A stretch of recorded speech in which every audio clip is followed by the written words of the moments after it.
In the name of the holy and triune God who loves and liberates and gives life to all. Amen. Please be seated.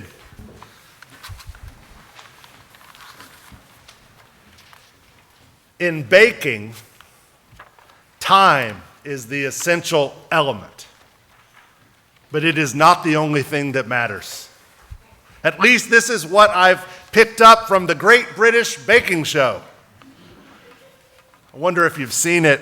Maybe like me and millions of other people, you've gotten hooked on this reality baking competition on Netflix. In the United Kingdom, where each episode premieres a week earlier, almost 7 million people tuned in for the finale a couple of weeks ago. It's called the Great British Bake Off there. This season's final came down to 3 people who had each earned 2 Paul Hollywood handshakes.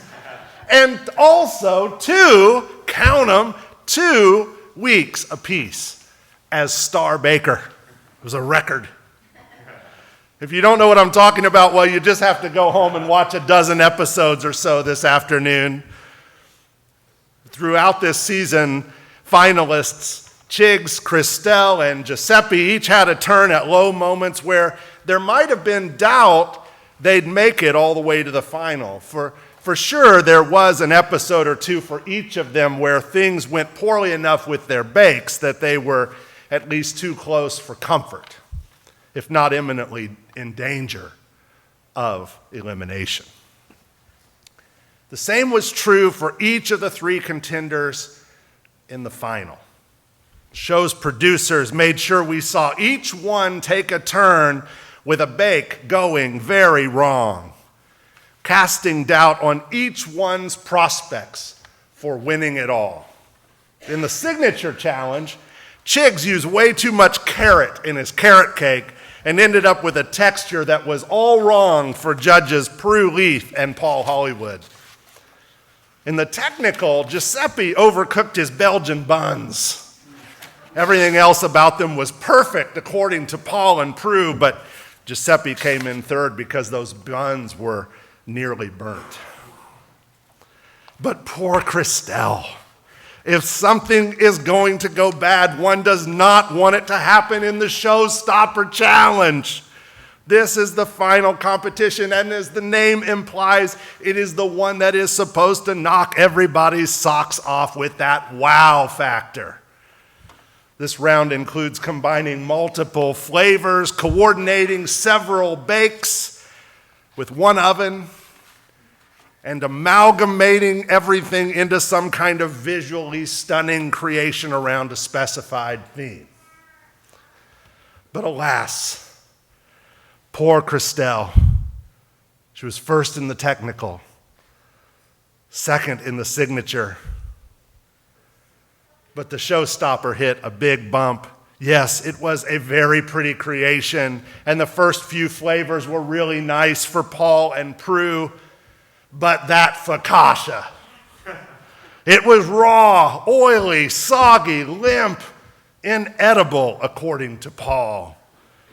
We never found out exactly what went wrong with Christelle's focaccia. She confirms the oven was on.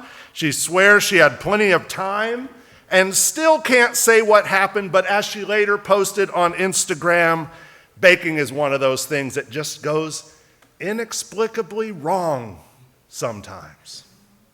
Is that true, Charmian? Friends, all I really learned about baking, I learned on the Great British Bake Off, which is to say, I don't know much about baking at all. But I know this after watching 14 seasons of that show in the last 2 years of pandemic, staying at home and hunkering down. In baking, time is the essential element, but it isn't the only thing that matters. The same holds true, I suppose, for some other parts of life too. Even weighty, eternal, apocalyptic stuff like what John the Baptist is ranting and raving about on Jordan's bank this morning. We read about John's ministry in the Gospel of Luke today, and the way Luke introduces us to John and to his ministry is to frame it within a fairly precise time in history. Luke tells us that John is preaching after a recent change in the way that Rome is ruling the area. Since the death of Herod the Great, the region has been divided into 4 local rulers, and portions, including Galilee and Trachonitis, allotted to his 2 sons, to Herod's 2 sons, Antipas and Philip. Another portion to the north, ruled by a succession of men named Lysanias. And the area of Judea, where John is preaching, ruled by Pontius Pilate. We'll hear more about him in the weeks to come. This apportionment in the empire has created a great deal of unrest in the land. Leaders are leading in different ways and jockeying with each other for power and position according to different interests and making their own alliances with the chief priests to maintain order among the Jews through their temple authority. Because of this unsettled political climate, the time is ripe for some sort of uprising against the system in place. The people are clamoring for it, and many view their religious leaders with suspicion.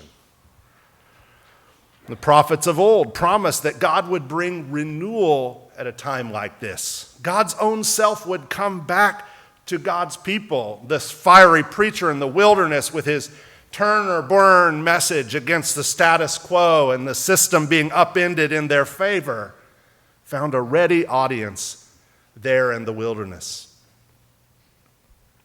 John's was a message they had heard before, and this new prophet was renewing the promise of old. Isaiah said it first, a voice crying in the wilderness, "Prepare the way of the Lord, make his paths straight. Every valley will be filled, every mountain and hill will be leveled, the crooked will be made straight, and the rough places made smooth. All humanity will see God's salvation."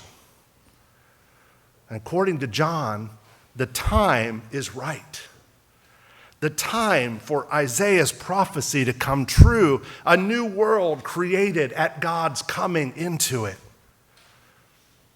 But while time is the essential element, it isn't all that matters. Friends, Advent must not be a time of passive waiting. The word of the prophets is to prepare, to make a way for God's dream to come true in the world. And yes, it must happen in God's time, and it will be God's coming that accomplishes it. But with God's people making all the provision and preparations necessary for this new way to take hold and bring about all the fruits of goodness and rightness God has always intended for God's world.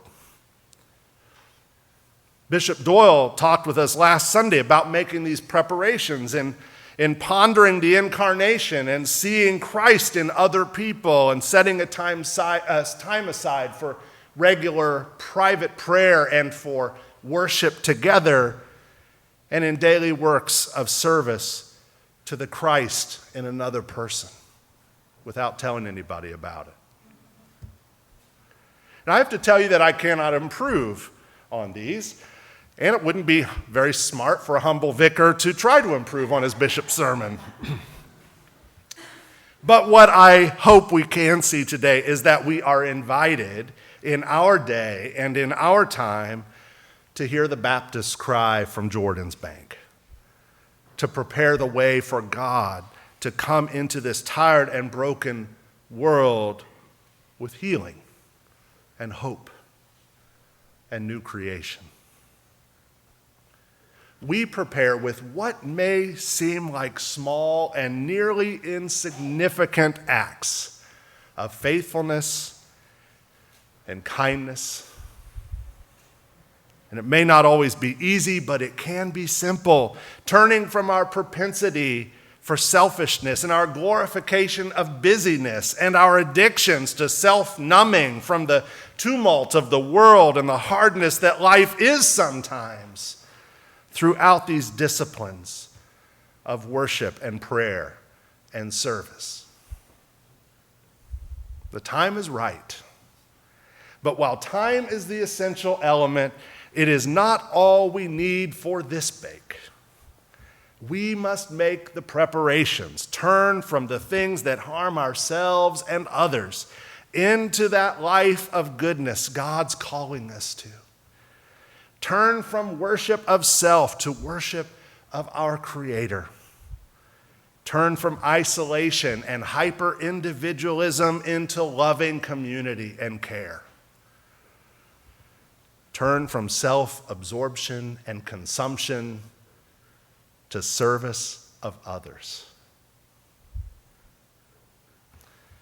And in our turning, we invite the world to turn too. We kind of pick up that mantle of John and say through our actions, "Come on, help us. Prepare the way of the Lord. Make a straight path for God's coming into the world." And all humanity will see God's salvation. Amen.